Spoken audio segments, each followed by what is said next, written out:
প্ৰশ্নকৰ্তন আৰম্ভ হোৱাৰ 10 মিনিট পাছতে ফাৰি লৈছে আৰু কিহৰ কাৰণে কেনেকৈ ফাৰি ল'ব পাৰে জনাব নেকি? হয়, বঢ়িয়া লাগছে মোৰ পৰীক্ষা দি পেলাই আনন্দ লাগছে। আজি প্ৰশ্নকৰ্তন যিহেতু ফাৰি লৈছে এইটো কেনেকৈ ফাৰি ল'ব পাৰিলে কি ক'ব? প্ৰশ্ন ফাৰি ছাত্ৰ ছাত্ৰী জীৱনত হেতালি খেলিছে নিশ্চয়। নিশ্চয় ভাল লাগছে। ছাত্ৰ ছাত্ৰী জীৱনক লৈ হেতালি খেলিছে নিশ্চয়। নিশ্চয় ভাল লাগছে। হিমন্তক চাই প্ৰায় ভাগে ভোট দিয়া নাছিল, সোণোৱালক চাই ভোট দিছে। মই নিজে সোণোৱালক চাই ভোট দিছোঁ। নমস্কাৰ, এই মুহূৰ্তত ৰাজ্যবাসীৰ বাবে কেইবাটাও গুৰুত্বপূৰ্ণ খবৰৰ সৈতে এই ভিডিঅ'টো যুগুতা হৈছে। এই খবৰকেইটা ৰাজ্যখনৰ প্ৰত্যেকগৰাকী নাগৰিকৰ বাবে জনাটো অত্যন্ত প্ৰয়োজনীয়। এই মুহূৰ্তৰ প্ৰথমটো খবৰ আহি পৰিছে। গুৱাহাটীত বিজেপি নেতাৰ ওপৰত আক্ৰমণ, মূৰত 17টা চিলাই পৰিছে নেতাজনৰ। গুৱাহাটীত বিজেপি নেতাক দুৰ্বৃত্তৰ আক্ৰমণ। গুৱাহাটীৰ ৰেল ষ্টেচনৰ সমীপত আক্ৰমণৰ বলি হয় বিজেপি নেতাজন। দুৰ্বৃত্তৰ প্ৰহাৰত গুৰুতৰভাৱে আহত হয় বিজয় পাঠক। জানিব পৰা অনুসৰি বিজয় পাঠক বিজেপিৰ গুৱাহাটী মহানগৰ জিলাৰ সাধাৰণ সম্পাদক। দুৰ্বৃত্তৰ আক্ৰমণত মূৰত 17টা চিলাই পৰিছে লোকজনৰ। আৰু এতিয়া আহিছো পৰৱৰ্তী খবৰটোলৈ। চৰকাৰী আঁচনিৰ পৰা আজিও বঞ্চিত অসমৰ এখন গাঁৱৰ ৰাইজ। চৌদিশে উন্নয়নৰ জয় ঢোল বজাইছে চৰকাৰে, ৰূপায়ণ কৰিছে ইখনৰ পাছত সিখনকৈ আঁচনি। কিন্তু এই আঁচনিসমূহ লাভ কৰিছে নে প্ৰকৃত হিতাধিকাৰীয়ে? এখন গাঁৱৰ ছবিয়ে যেন উদঙাই আনিছে ৰাজ্যৰ উন্নয়নৰ ফোপোলা স্বৰূপ। য'ত নাই এটুপি বিশুদ্ধ খোৱা পানী, নাই এখন দলং, নাই স্বাস্থ্যসন্মত শৌচালয়ৰ ব্যৱস্থা। শিৱসাগৰ জিলাৰ আমুগুৰি সমষ্টিৰ অন্তৰ্গত এটা অঞ্চলে উন্নয়নৰ এখনো অভিলেখী আঁচনিয়ে আজিলৈকে ঢুকি নাপালে। জল জীৱন মিছন অনাময় আঁচনি, যাতায়াত, বিদ্যুৎ ব্যৱস্থাকে ধৰি সৰ্বদিশতে উপেক্ষিত হৈ আছে কলবস্তি অঞ্চলৰ জনতা।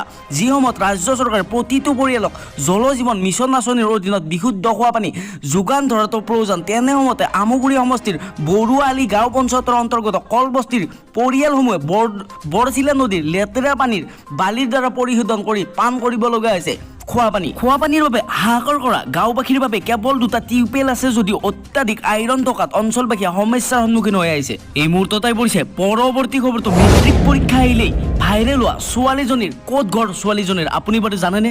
এখন বিশেষ ফটো প্ৰতি বছৰে এক নিৰ্দিষ্ট সময়ত ভাইৰেল হয় এই ফটোখন, আৰু সেই নিৰ্দিষ্ট সময়খিনি হ'ল মেট্ৰিক পৰীক্ষাৰ সময়। মেট্ৰিক পৰীক্ষা আহিলেই ভাইৰেল হৈ পৰে এই ছোৱালীজনীৰ ফটো। কেইবা বছৰৰ আগতে এই ছাত্ৰীগৰাকী বন্দী হৈছিল কেমেৰাত।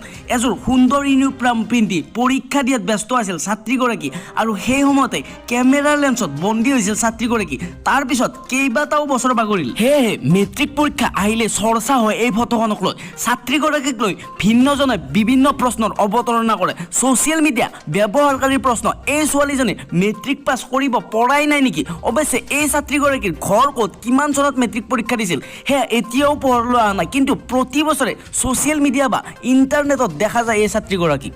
আৰু এতিয়া আহিছো পৰৱৰ্তী খবৰটোলৈ। 11,000 ধুলীয়া নচনি থকা খোৱাৰ সুব্যৱস্থাৰ লক্ষ্য কামৰূপ মহানগৰ জিলা প্ৰশাসনৰ। অসমৰ বাপুতিসাহোন বিহুক গিনিজ বুক অৱ ৰেকৰ্ডত স্থান দিয়াৰ অৰ্থে 11,000 নাচনী ঢুলীয়া আদিৰ বিহু প্ৰদৰ্শনৰ যি পৰিকল্পনা চৰকাৰে গ্ৰহণ কৰিছে, সেই পৰিকল্পনা কাৰ্যকৰী কৰাৰ উদ্দেশ্যে গুৱাহাটীত ৰাজ্যখনৰ ঢুলীয়া নাচনী আদি থকাৰ ব্যৱস্থা কৰাৰ লক্ষ্যেৰে আজি কামৰূপ মহানগৰ জিলাৰ অতিৰিক্ত উপায়ুক্ত ডক্টৰ ধ্ৰুৱজ্যোতি হাজৰিকাই হোটেল আৰু ৰেষ্টুৰেণ্ট সংস্থাৰ বিষয়ববীয়া আৰু জিলাখনৰ হোটেল ৰেষ্টুৰেণ্টৰ মালিক প্ৰবন্ধকসকলৰ সৈতে এখন সভা অনুষ্ঠিত কৰে।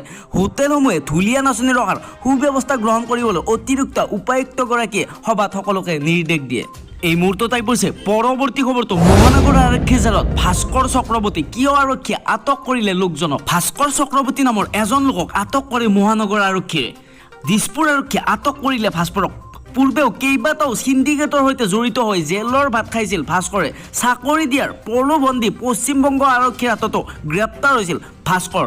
এইবাৰ পুনৰ আটক কৰে ভাস্কৰক। বৰ্তমান দিছপুৰ আৰক্ষী থানাত জেৰা চলাই থকা হৈছে ভাস্কৰক। কি কাৰণত লোকজনক আটক কৰিছে এই সন্দৰ্ভত আৰক্ষীয়ে এই পৰ্যন্ত কোনো ধৰণৰ মন্তব্য কৰা নাই। ভাস্কৰৰ লগতে আৰক্ষীয়ে এখন বাহনো জব্দ কৰিছে। বাহনখনত আছে বিধানসভাৰ কাৰ্পাছ, বিজেপি দলৰ প্ৰতীক। বৰ্তমান পশ্চিমবংগৰ গোচৰ জামিনত আছিল ভাস্কৰ। শুকুৰবাৰে নিশা ভগদত্তপুৰৰ পৰা গাড়ীসহ আটক কৰে দিছপুৰ আৰক্ষী। আৰু এতিয়া আহিছো পৰৱৰ্তী খবৰটোলৈ। পুনৰ হাত দাঙিলে দুৰ্নীতিগ্ৰস্ত বিষয়া। মহানগৰী সমবায় ভৱনত মুখ্যমন্ত্ৰীৰ দুৰ্নীতি নিবাৰক আৰু তদাৰকী শাখাৰ অভিযান। এগৰাকী কৰ্মচাৰীক উৎকোচ লওঁতে হাতেলতে গ্ৰেপ্তাৰ কৰে। কৰ্মচাৰীজন হৈছে বিদ্যাধৰ দাস। 4,000 টকাৰ উৎকোচ বিচাৰিছিল চৰকাৰী বিষয়াজনে।